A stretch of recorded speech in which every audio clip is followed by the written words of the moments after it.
साल पहले के आपने इंटरव्यू में बताया था कि डॉक्टर गोविंद सिंह का गणित आपने बताया था कि उनका गणित, उनका भविष्य उज्ज्वल है, और वो बाद में नेता प्रतिपक्ष भी बन चुके थे आपके इंटरव्यू के बाद।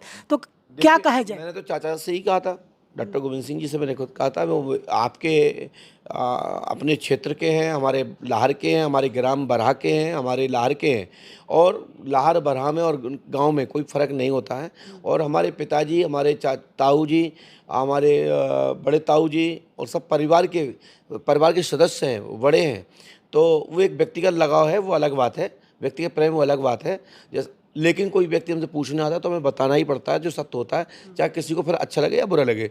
हमने खुद चाचा जी से हमारे पास आए थे यज्ञ में, तो चाचा जी बोले क्या गुरुजी कैसा रहेगा? मैंने कि चाचा जी इस समय आपका बहुत अच्छा रहेगा, और मुझे तो ऐसा लग रहा है कि आप प्रतिपक्ष नेता बन के उभरेंगे और आप शीघ्र ही बैठने वाले हैं। तो पंडोकर धाम से गए और 8 दिन बाद वो उनकी घोषणा हो गई, जो कि उनकी कोई क्लियर नहीं था। बिल्कुल बिल्कुल।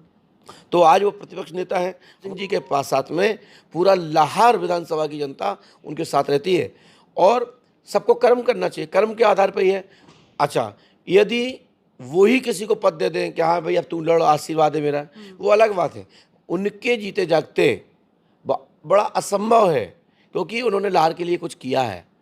डॉक्टर गोविंद नरोत्तम मिश्रा जी ने दतिया के लिए क्या नहीं किया, दतिया में क्या था?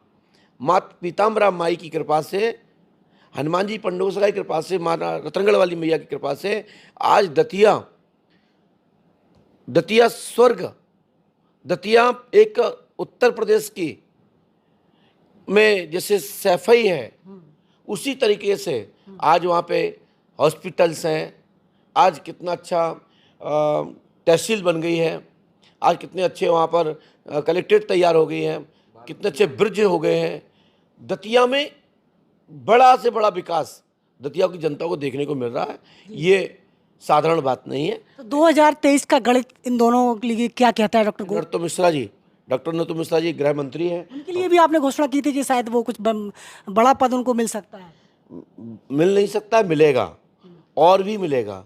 देखिए, समय को इंतजार सबको करना चाहिए, और हमारे गृह मंत्री जी बहुत अच्छा काम कर रहे हैं। प्रदेश में देखिए कहाँ अपराध हो रहा है, कहाँ क्राइम हो रहा है, 24 घंटे नहीं होता है। गृह मंत्रालय संबंधित कोई भी कार्य हो, हमारे भैया डॉक्टर नरोत्तम मिश्रा जी बहुत ही कुशल, योग, प्रखर और तेज, उनकी उनमें पहचान उनकी, वे 24 घंटे नहीं होने देते, और क्राइम करने वाले व्यक्ति को जेल के सलाखों के पीछे पहुंचा देते। और मध्य प्रदेश में पुलिस प्रशासन काम बहुत अच्छे से हो रहा है। पुलिस प्रशासन जितना सतर्क है उतना मैंने और भी कभी नहीं देखा, और जितनी मेरी आयु है, जितना कुशल पूर्ण रूप से हमारे डॉक्टर नरोत्तम मिश्रा जी ने जो किया है, वो बहुत ही बेहतर सरकार में उनका स्थान रहा, और बहुत अच्छा काम कर रहे हैं। और ऐसे जन नेताओं को पुनरावृत्ति होना चाहिए, और पुनः उनका सम्मान होना चाहिए, और प्रदेश की जनता को भी सोचना चाहिए। और उनके गृह जिला जो दतिया है, जहाँ से वो विधायक हैं, उनकी जनता समझ रही है, और उनकी जनता उनके साथ है। भक्तों के लिए एक चिंताजनक सवाल आया है। अभी हाल ही में आपको जान से मारने की धमकी दे दी गई। सभी भक्तों की ओर से लगातार कमेंटों में सवाल आ रहा है कि आपकी सुरक्षा को लेकर कहीं ना कहीं प्रशासन क्या जिम्मेदार नहीं है? आपको सुरक्षा इंतजाम नहीं होना चाहिए आपके लिए? देखिए, मध्य प्रदेश सरकार कुशल सरकार है, और माननीय हमारे श्री शिवराज सिंह चौहान जी की सरकार है, और इसमें बहुत ही सुंदर तरीके से राजतंत्र को चलाया जा रहा है।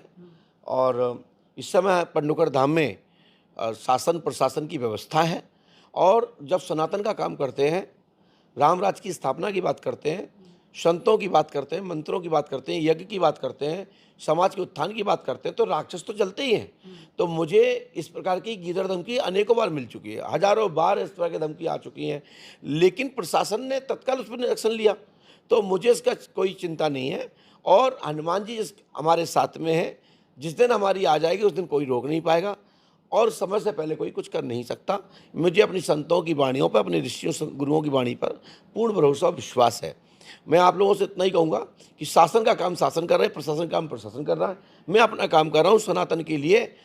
हमारा संकल्प ही है, हमारा जन्म इसीलिए हुआ है कि चाहे फिर जान मान क्यों ना देना पड़े, लेकिन सनातन को झुकने नहीं देंगे, सनातन का प्रचार करेंगे, अपनी भारतीय संस्कृति को स्थापित करने के लिए हुंकार और हमेशा शंखनाद करते रहेंगे। हाथों से खबर में